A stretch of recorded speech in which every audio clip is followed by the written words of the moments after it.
What if your biggest enemy in life isn't out there? It's actually right here inside your own head. One rough night, one sharp comment that's made to you, one wave of exhaustion hits, and you're just not even thinking clearly anymore.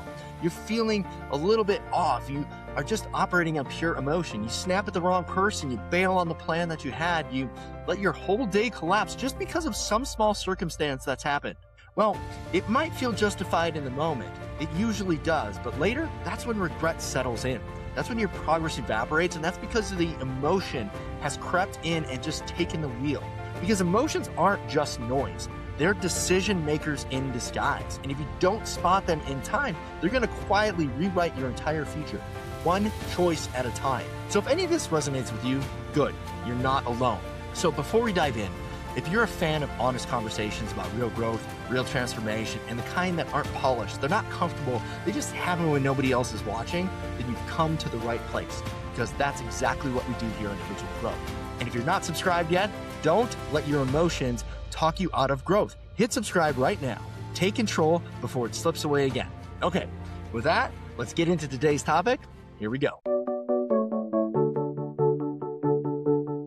All right. Hey, Lisa, how's it going today? Hey, Nate, I'm awesome. Series of just taking ownership through data and clarity and what that really means. And we're going to try not to trip into overcoming emotion like we talked about last time. So today I wanted to focus actually on balancing effort with evidence-based adjustments. And what I mean by that is, we oftentimes live in this world where it just seems like it's black or white for everything, right? You're either Democrat or Republican. You're either in the hustle culture or you're not. You're 100% healthy or you're completely sick, right? And life doesn't exist that way. There's this, Right. I don't want to say gray area, but there's multicolors in the spectrum that we need to move forward with. And as you and I were kind of talking about things off camera, there is this constant conversation that I think we all know internally, but we don't really talk about publicly, which is like, how much effort do you adjust when you need to listen to your body, you need to listen to your mind, or maybe your partner or whatever it is. And it doesn't have to be everything is 100% intensity all the time.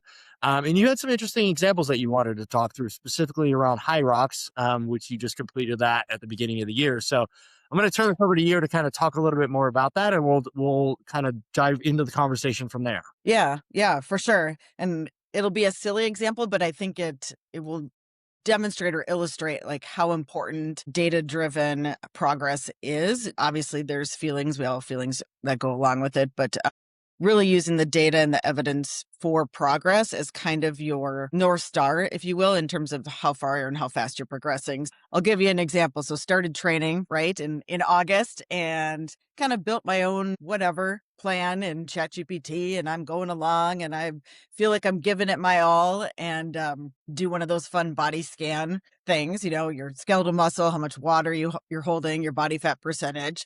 And I'd been training for, a good period of time, increased my intensity, felt like I was really giving it my all, did not increase my muscle strength at all. My muscle mass actually got worse from a body fat perspective. And I was like, what? Really? Like that's what I got. I was following a plan. I felt like I was doing the work, but the data actually showed that what I was doing wasn't actually moving me forward, because the basis of what I needed for HYROX was to build skeletal muscle mass and to drop body fat to be able to run faster through that part of the race. So I had to pivot, right? I hired an actual trainer to design my training the way it needed to be. I hired an in-person trainer to help me maintain my form, to lift heavier than I was able to on my own. And then when I was able to repeat that same data point, I did. I increased my muscle mass by over 10%. I was able to drop a little bit in body fat. That's a simple example, but the effort felt the same for me, right? I feel like I'm giving it all. I'm showing up in the gym the number of days that I'm supposed to, but one was producing results that were not where I was trying to go, or not with as much progress as I needed to go. And the other actually demonstrated faster progress in the direction towards my goal. Yeah, that's actually a perfect example. And as our big with habitual growth, we make sure people prioritize essential actions every single day. That is the core function of what we do as a business, but also in the app itself. But there are different layers of intensity to that. And this is actually why specifically we encourage people to, number one, put your goals into the app. Have goals. If you're not using the app, write them on a piece of paper, stick them to your wall, whatever, but go download the app and use it. But then also tying your official actions to those goals specifically, because you can ram your head into a wall every single day and not make progress and only hurt yourself. And if you're not listening to the signals that your mind, your body, your fitness coach or whoever is telling you, you may not be making progress and you actually might be hurting yourself. And so the game has different levels of intensity to it, and you have to be aware of all of those things coming in. And it's not always, I just have to get the job done.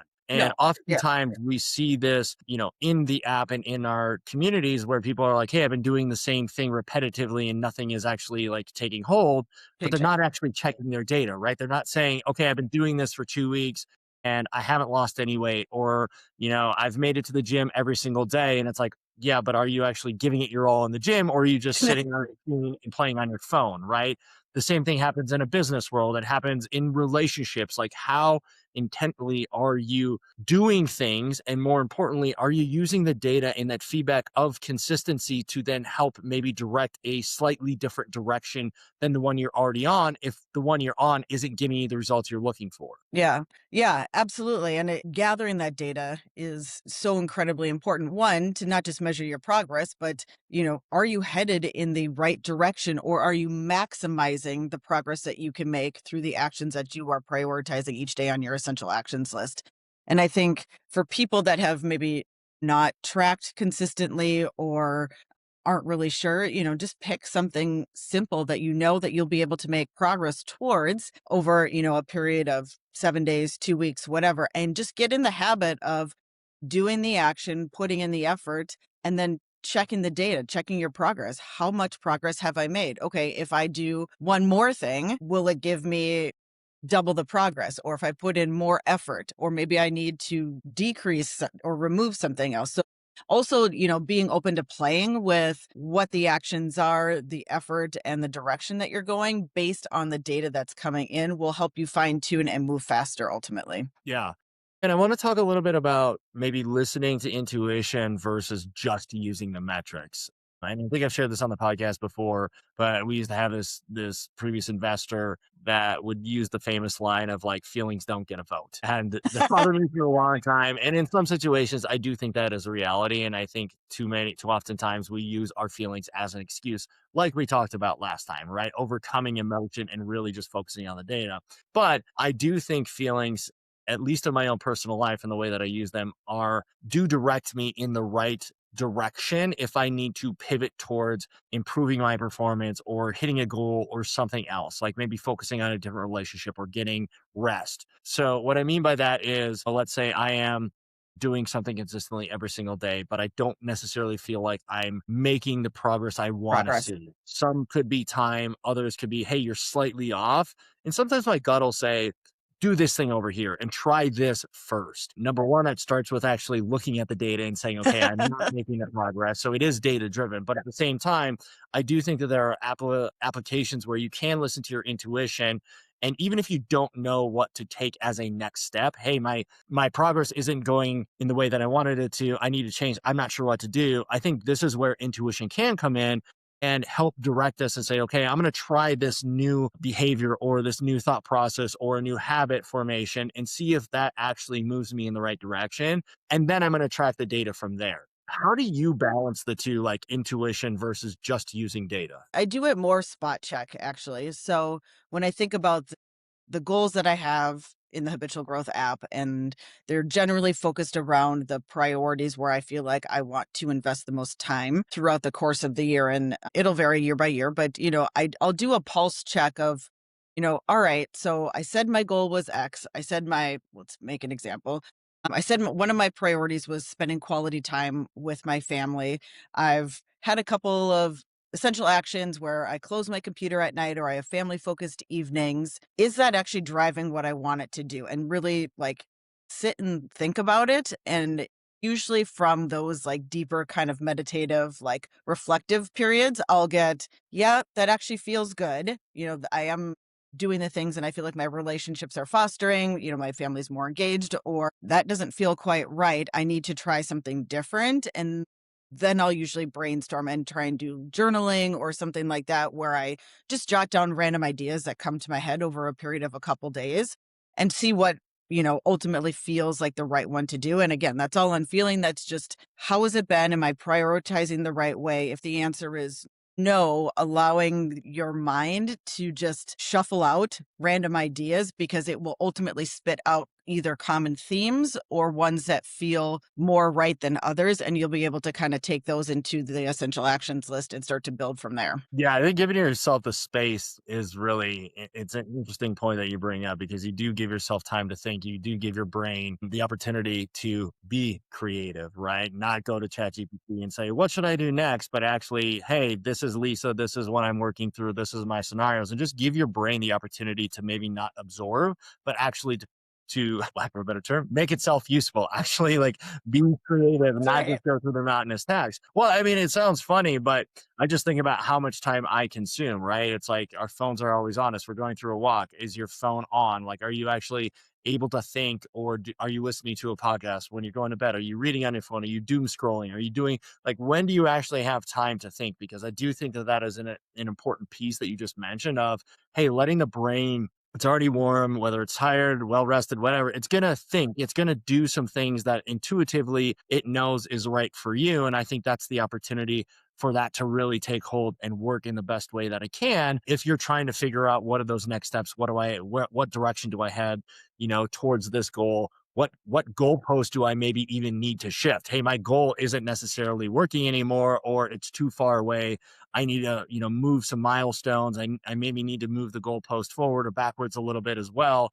And I think that there's a lot there to just give your brain the opportunity to work in the capacity that it was designed to work. Yeah, and a lot of meditation practices or mindfulness practices, either podcasts or books that I've read over the years, kind of reinforce that, right? So not just taking the first couple thoughts that come into your brain, but giving it space and repetitive space, a couple days at a time to just actually get to what's at the core that it needs to kind of spit out, because we're in such an environment right now where it's, immediate gratification. I need an answer right now. My email's dinging, my phone is texting.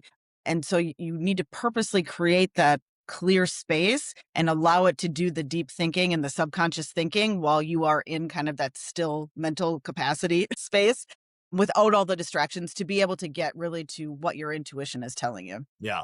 Yeah.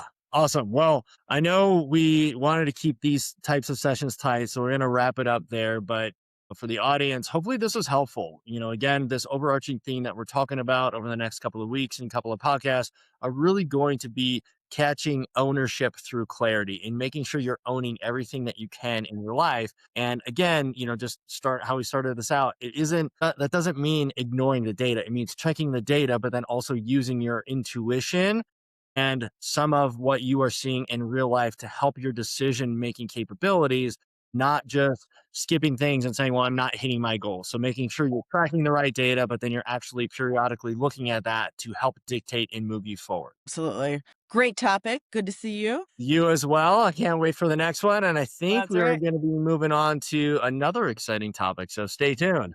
Can't wait. All right. Thanks, Nate.